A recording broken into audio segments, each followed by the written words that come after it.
in Capote, you physically and mentally really transformed yourself into the role of Capote himself.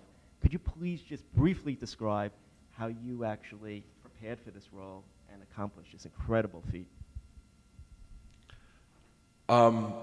I worked on the accent. I had to get very small, and so I got really thin, and I watched tapes of him for months, and I worked on how he spoke, and all this stuff, which was really just kind of a big distraction. You know what I mean? Because he had to figure out.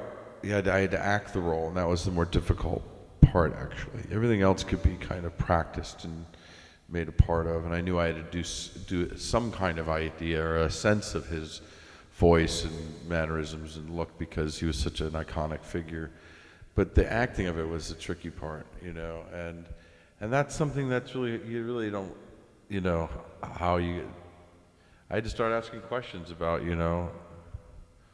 ambition and these things, and wanting to be loved, the desire to be loved on a kind of a epic scale, and you start exploring those things in an honest way in yourself and in people and that's the hard work.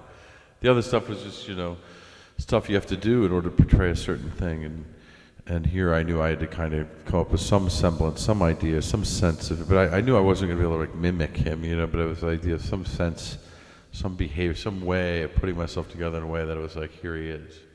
So people could then take me in and then take the story in.